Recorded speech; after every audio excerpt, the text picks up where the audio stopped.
Hey guys, this is Matthew Smith, guitar teacher. Welcome to my low budget, no nonsense guitar teaching channel. So I wanted to make a video today about the thing that I teach the most, the thing that I think I help people with the most in my career as a private guitar teacher. If you're taking guitar lessons from me, from probably a lot of teachers, you're either taking classical guitar lessons where you're learning to read music, you're studying from a method book, and you're playing fingerstyle, and you're learning pieces, much like a piano student would do. But those players are in the minority because most people who take guitar come into lessons with a prefixed notion that that's not what they want to do, that they instead want to learn chords and how to sing and play popular music and their favorite songs. And that's actually how I started.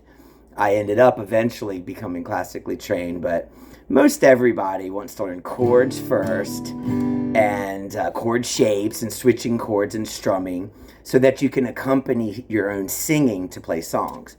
And that's kind of a weird area because it's guitar lessons, it's guitar playing, not singing lessons and singing, but guitar is just one of the only instruments where if you play it, people kind of assume you sing. You know, like they'll say, "Oh, you play guitar. Sing me a song." You know, people don't usually do that with any other instrument. So I will say, if you're going to do this type of learning, you've got to at least want to sing while you practice. You don't have to sing in front of people. You don't have to fancy yourself as some great singer. You don't have to be good at it at all. You just have to mutter or murmur, if not sing the words while you play. And the reason is it's the only way to regulate your timing and to figure out the foundation of how the chords to a song switch and how they line up with the lyrics. So what I wanted to show you was my best advice and what I believe to be the best method for how to go about doing that. So let's say you're a beginner and you're learning the 9 basic chords. They happen to spell the word cage, C-A-G-E-D. There's an F chord in there that comes up a lot. And also there's 3 minor chords, E minor, A minor, and D minor. And with just those chords, really just with G, C, D, and E minor, you can play tons of songs. There's a website, I'm sure if you play guitar you're familiar with, called Ultimate Guitar, and they are the #1 website for having just a vast catalog of user-submitted, lyric and chord sheets that you can print out or look at and start right away taking these basic chords and singing and playing your favorite songs. But this process is not always really intuitive or smooth for people. And one reason is because when people go to learn one of their favorite songs, they tend to get really distracted by the strumming pattern. Maybe this is something you can relate to, but I can tell you I've had this experience a lot where, I'll have a student in for a lesson and I'll fix them up with 2 or 3, different songs that they've chosen, and we go on Ultimate Guitar and we print out the lyrics and chords. I go through and make sure the chords are actually, placed over the correct lyric or correct word in the lyrics so that as they go through, they're changing the chords at the correct point in the song as they sing along and play. And I send them on their way, and then I'm excited to see them the next week, to find out how it's gone. And a lot of times I get the feedback from players. They'll say, "Well, I tried the songs and it the chords made sense to me, I guess, but I just didn't really get very far because I couldn't figure out the strumming." I'll hear that a lot.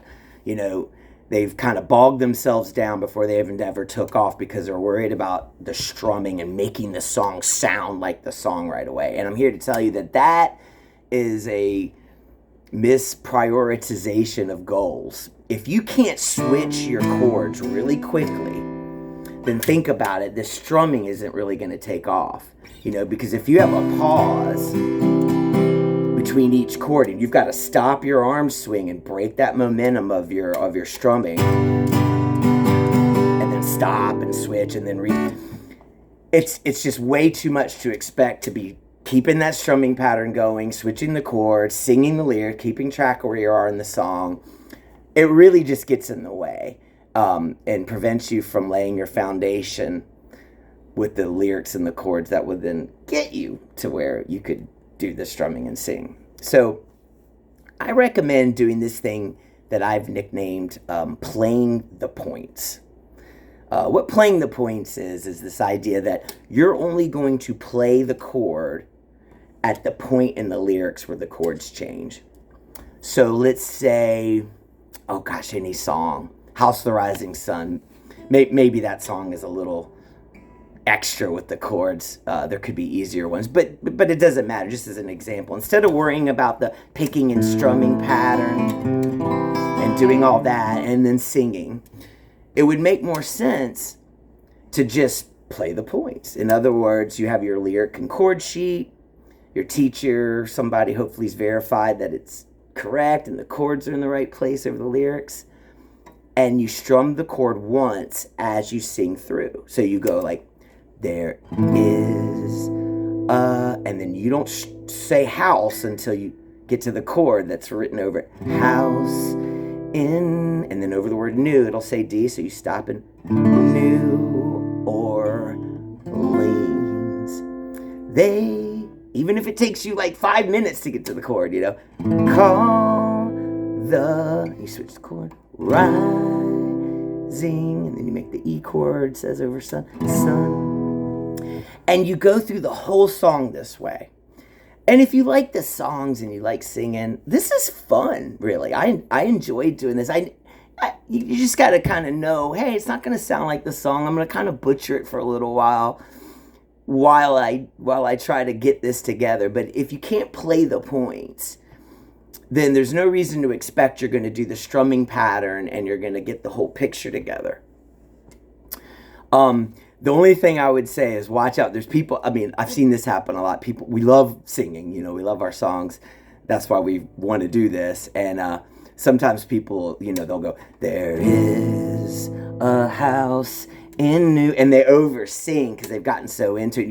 You got to be real strict with yourself. You know, don't let yourself sing the lyric until you play the chord. Think of it as like you playing the chord unlocks the lyric and then you can sing it, you know. That's basically what playing the points is, you know. Gosh, just to, you know, kind of give another example, another song I learned early on, you know. Amazing grace, how, and then you don't sing sweet till you get to that sweet the sound that saved a wretch like me. After you've done this for a while, you'll start to notice you're getting comfortable with the chords, starting to remember the chords and the lyrics, and it's taking you less time to get there. And then you would be able to lay some kind of strumming down as you sing. So now let's say you've got your chord switches down. You've done this playing the points thing for a while. Things can get a little tricky now because some strumming patterns are really difficult, and again, a player shouldn't expect to just be able to drop in and play certain strumming patterns. Let's say the strumming pattern, like for House of the Rising Sun, going back to that song, it's in 6/8 time. It's got this, you know, really cool pattern that the guy from the Animals played. He plucks the bass note, he rolls the next 3 strings, and then he picks back the top from the highest string.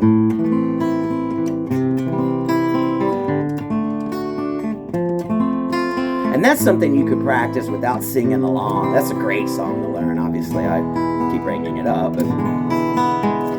But you know, to sing and do that at the same time, that's a lot of balls to juggle. I don't know if, like, again, you wouldn't expect to just do that.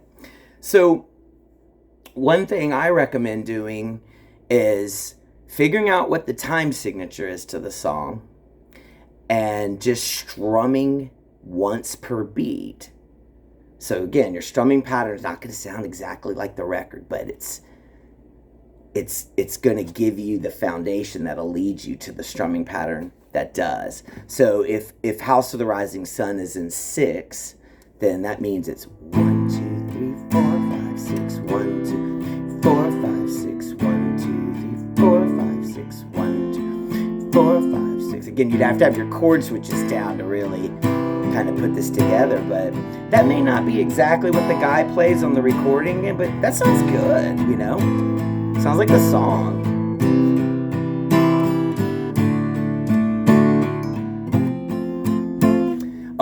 Most songs aren't in 6. Most songs are in 4/4 time. Like, oh, what's another good one? Wagon Wheel's been really popular. Headed down south to the land of the pines. It's in 4/4 time. If you can just strum each chord 4 beats and lay that foundation down. South to the land of the pines. Thumbing my way back to North Carolina. Rain, something, I don't remember the way. God, I see headlights. And if you can get used to just doing the basic count, 1 strum per beat, you'll be surprised how much will just come out of you by ear or by feel at that point. The up strums, a lot of things you can just figure out by your own instinctively once you've given yourself that foundation and practice those basic elements. So anyway, I could go on and on. I don't want to make this the longest video in the world. I really just wanted to talk about playing the points. And if anybody has any questions, throw them in the comments. If anybody's interested in some one-on-one help with this stuff, I teach lessons online for way better price than most people would do it.